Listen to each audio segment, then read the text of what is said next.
Déjame que responda, lector, a tus preguntas, mirándote a los ojos, con amistad fingida, porque esto es la poesía, dos soledades juntas y una Le pediría a tus ojos, a esos ojos clavados en mi cuello como una victoria, algo más que la luz del sol. Arrastro como todos mi pasado y sé que el día de mañana ya es hoy. Yo que te doy mi vida, yo que quisiera darte hasta mi muerte. Yo creo que la literatura ha sido necesaria porque ha estado un poco en la propia evolución de la sociedad, en la propia evolución del mundo cultural.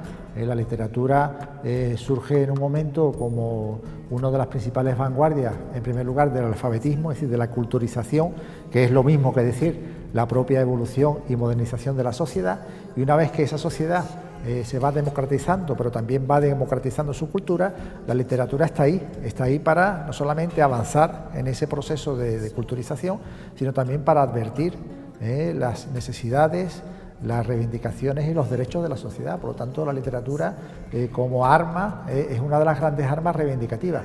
La palabra, sin duda, si hay algo que queda claro, es que por un lado define la realidad y el mundo tal como es hoy en día, pero también evidencia sin duda la palabra en su mejor o en su peor vertiente, una gran potencialidad, un gran poder, como quizás pocas cosas tengan dentro de lo que puede ser el ámbito del arte y el ámbito de la expresión.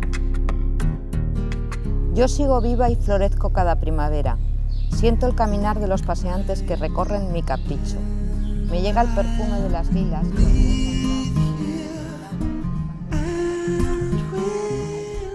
Ya sea en forma de novela, poema, ensayo, cuento o artículo, la palabra escrita ha desempeñado un papel fundamental en el desarrollo y evolución de las sociedades modernas. Hace unos meses la Universidad de Cádiz celebraba los 20 años de andadura de su ciclo Presencias Literarias, un espacio dedicado al noble arte de juntar letras por el que a lo largo de estas 2 décadas han pasado las figuras más importantes del panorama literario tanto nacional como internacional. Hoy en Tesis queremos celebrarlo rindiéndole tributo a la palabra escrita de la mano de varios de los autores que han pasado tanto por este ciclo como por la historia de nuestro programa.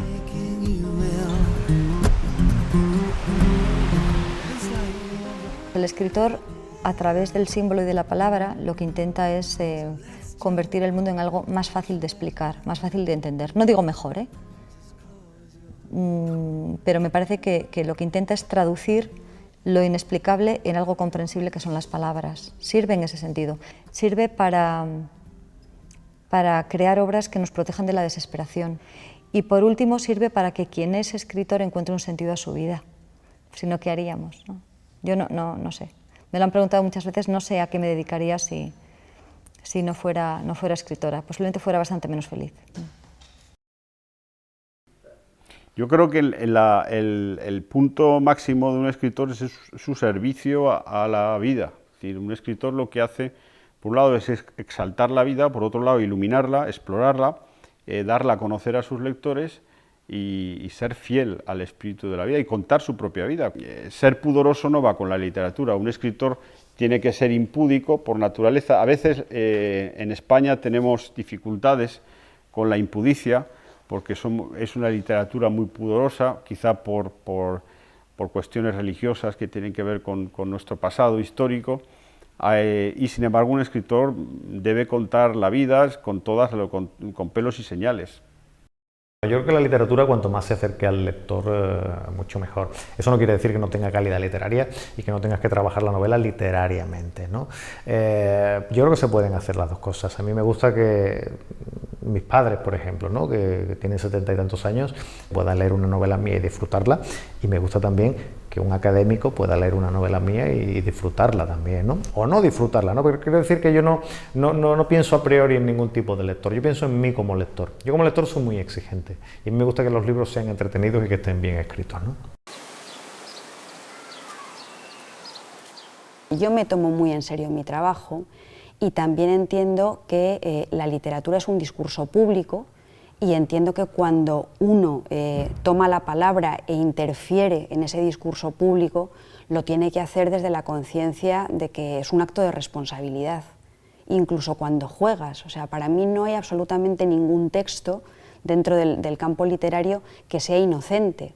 Yo creo que tenemos que tener conciencia de que la literatura, el arte en general, nunca son inofensivos y nos lo tenemos que tomar con esa seriedad, claro.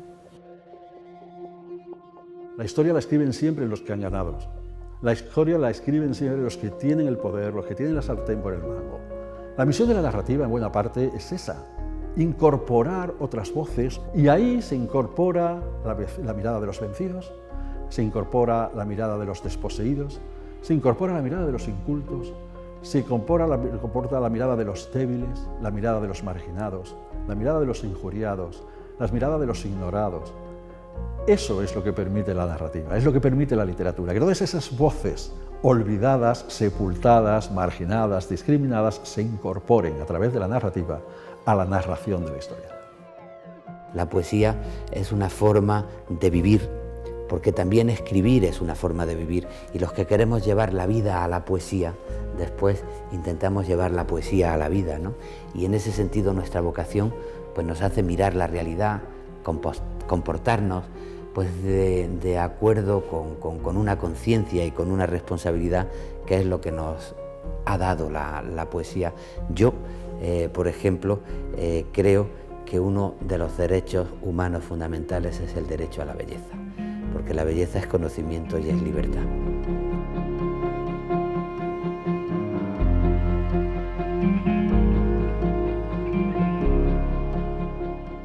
A mí lo que me gusta es escribir novelas. O sea, para mí la felicidad es estar en casa con zapatillas, escribiendo 6 horas por la mañana. Y, a ser posible, al principio sobre todo, ni siquiera salir a la calle en el resto del día para no perder, digamos, concentración. Si una novela no te absorbe y si no te obsesiona, normalmente es que vas por mal camino y vas a tener que romper lo que estás haciendo para empezar otra vez, ¿no? Porque escribir una novela es como vivir 2 vidas a la vez. Y de la misma manera que no puedo dejar de ser yo, lo ideal es no poder dejar de vivir dentro de la novela. Que lo que tienes que hacer es imbuirte del personaje, entonces es todo un poco.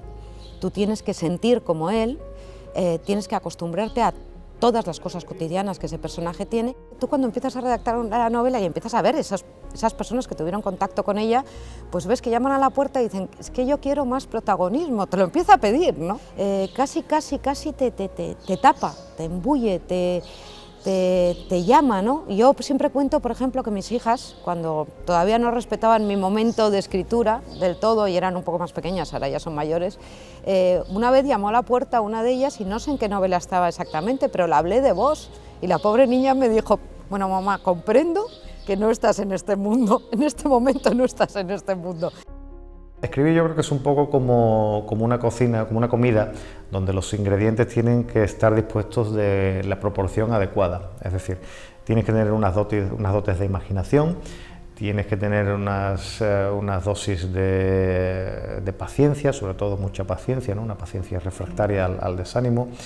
Tienes que tener cultura, si tienes estas cosas, si las circunstancias te lo permiten, las circunstancias vitales te lo permiten, puedes llegar a ser escritor. La literatura tiene mucho de soledad, de encerrarte, ¿no? Es un trabajo que, bueno, yo creo que solo el de farero puede ser tan solitario como el de escritor.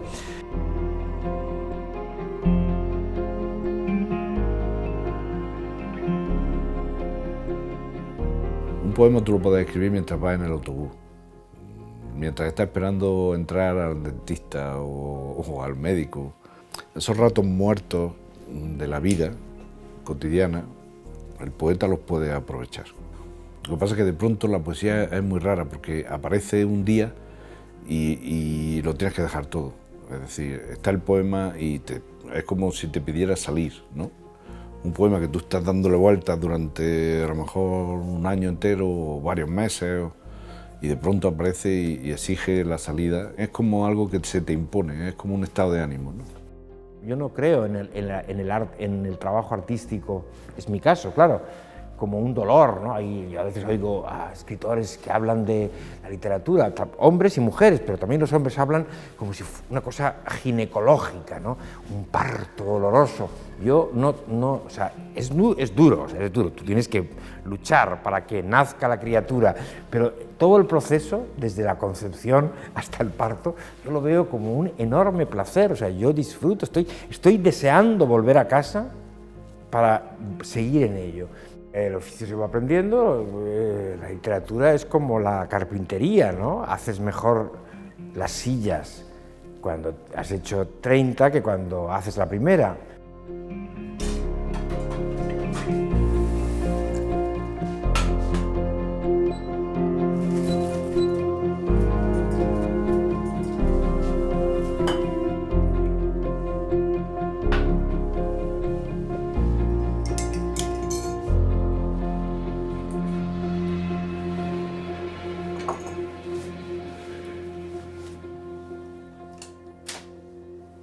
Yo creo que para escribir bien y para que lo que uno escriba sea interesante sí que hay que tener una mirada especial sobre la realidad.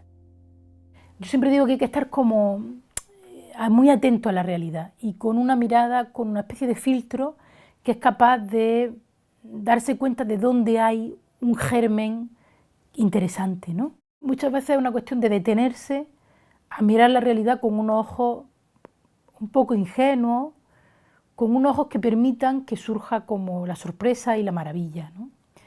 Con los ojos de un niño, en realidad, en muchos sentidos, ¿no? Yo creo que los escritores buceamos o desautomatizamos la mirada de las cosas que la gente hace todos los días sin pararse a pensar qué es lo que está ocurriendo. En ese sentido, devolvemos una mirada nueva al mundo cotidiano, reinventamos la cotidianidad, pero por otro lado, la gente, los seres humanos, lo que nos pasamos todo el día es haciendo cosas cotidianas y normales. No nos dedicamos a matar dragones o a vivir grandes pasiones todos los días. Entonces, que la literatura se nutra de esa cotidianidad, pues es normal, en tanto en cuanto que la literatura es una representación de la vida. A mirar también se aprende. Es decir, la mayor parte de los escritores hemos tenido varios puntos en común cuando éramos pequeños. Uno de ellos, una enfermedad larga. Es decir, un periodo en el que no podíamos ver la tele porque no nos dejaban y en el que, por lo tanto, o leíamos o nos leían. Por otro lado, alguien que nos ha contado historias, un abuelo, una yaya, una persona mayor, que nos ha enseñado otras formas del mundo a través de la palabra. Y por otro lado, lo que hemos tenido ha sido libros cerca. Hay muchas formas de mostrar que esa mirada puede cambiarse, de hacer que la literatura no se convierta en algo lejano, arcano, secreto, sino que se integre mucho más en una sociedad que está necesitada de ella. Es muy bello, ¿eh? Y yo, como digo, le he dedicado mi vida. Me parece que hay poca cosa más importante, no hay gran cosa más importante en mi vida que la literatura en sí misma, pero de ahí a mitificarlo, creo que hay más peligros que recompensas en hacerlo. El escritor de verdad es aquel que pasa muchas horas tachando. Las tachaduras son una parte muy importante de los libros. Aquel que no se deja guiar por intuiciones, ni se deja guiar por la inspiración, si es que tal cosa existe, ni se deja guiar por arrebatos emocionales, sino que reelabora, piensa, discute con el poema, elige una palabra mejor que otras, pero luego la quita y vuelve a poner la anterior. Ese trabajo de taller yo creo que es el que hace que después los poemas funcionen o no funcionen. Lo mismo que es el que hace en otros oficios que las mesas no cogen o que los motores arranquen, ¿verdad?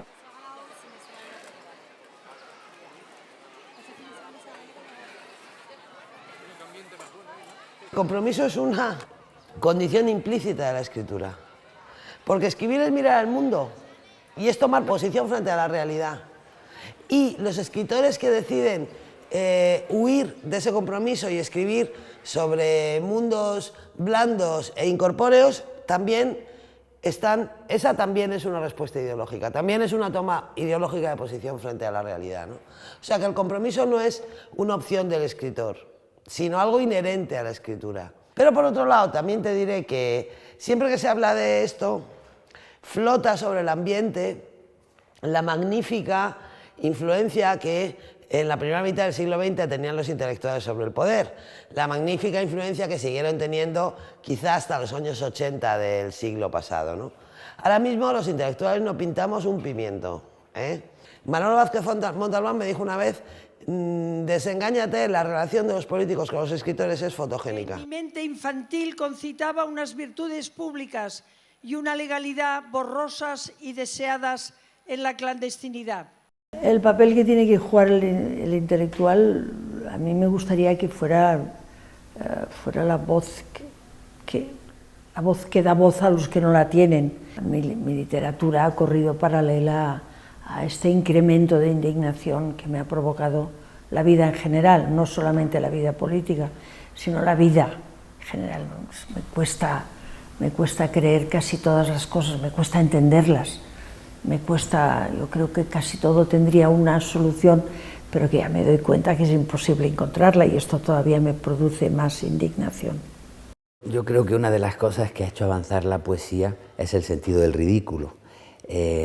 Ahora yo soy perfectamente consciente que el mejor poema del mejor de los poetas crea menos corriente de opinión que un telediario bien manipulado por el gobierno, ¿no? Eso lo tengo claro, y entonces por eso no escribo poemas como desde un púlpito diciéndole a la gente lo que tiene que hacer, porque ya sé que ahí llevo las de perder. Ahora, también sé que la poesía puede influir en la realidad. ¿Por qué? Porque ha influido en esa parte de la realidad que soy yo. Con esto quiero decir que la poesía no establece un diálogo entre un autor y un gran espacio público, pero sí establece diálogos de conciencia a conciencia. ¿Qué será ser tú? Este es el enigma, la atracción sobrecogedora de conocer, el irresistible afán de echar el ancla en ti, de poseerte. ¿Qué será la perplejidad de ser tú? ¿Qué el misterio, la dolencia de ser tú y saber? ¿Qué el estupor de ser tú, verdaderamente tú, y con tus ojos verme? ¿Qué será percibir que yo te ame? ¿Qué será siendo tú oírmelo decir? ¿Qué entonces sentir lo que sentirías tú? La poesía sirve para explicarte a ti mismo y explicarte el mundo. Porque son revelaciones. Y lo que tiene de bueno la poesía es porque va revelándote cosas diferentes conforme tú vas evolucionando. Y te va hablando íntimamente, a ti, no a fulanito mengano, a ti. Y a ti como tú eres ahora, no como fuiste ni como vas a ser.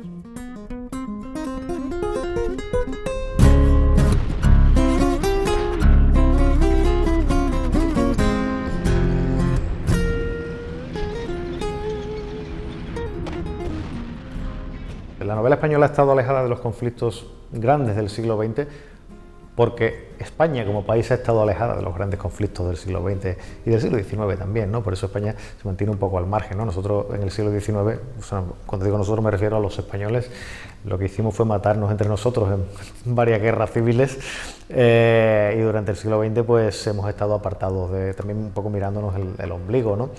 Entonces es lógico que la novela española pues no se haya acercado lo que debería a esos conflictos internacionales del siglo XX, que a mí sí me han interesado mucho como lector y como narrador también. Puede que no haya censuras que te prohíban publicar determinadas cosas, censura política, pero a veces hay otras censuras, hay censuras económicas, hay censuras de la industria, hay censuras de los intermediarios de la cultura, de los críticos literarios, que ellos jamás dirán y aceptarán eso. Pero de algún modo, a veces los comportamientos del mundo académico son una suerte de condena, es decir, de censura de determinados textos, o lo eran hasta hace poco, ¿no? La literatura no es la bonita excepción cultural y artística donde la realidad es perfecta y los hombres y las mujeres somos iguales. Sí que hay sexismo en el mundo de la literatura y se ve, por ejemplo, en cierta condescendencia de algunos críticos varones hacia la escritura de las mujeres, y se ve también incluso en posiciones de las propias mujeres que nos dedicamos a escribir. Hay literatura buena y mala, divertida y aburrida, pero literatura femenina, a mí qué más me da que la haya escrito un hombre y que la haya escrito una mujer. Hay más diferencia entre una mujer africana y yo, muchísima más diferencia que entre un hombre y yo de la misma generación en este mismo país, ¿no? Por lo tanto, yo lo que creo que sí que la mujer vierte las cosas que le han ocurrido, pero también al hombre. Lo que pasa es que son distintas porque hemos sido educados de maneras distintas. Pero desde el punto de vista de la oficialidad, del reconocimiento oficial, tiene muchísima menos la mujer que el hombre, muchísima menos, porque los hombres son los que forman los jurados de los grandes premios, bueno, y además porque vivimos en un mundo de hombres.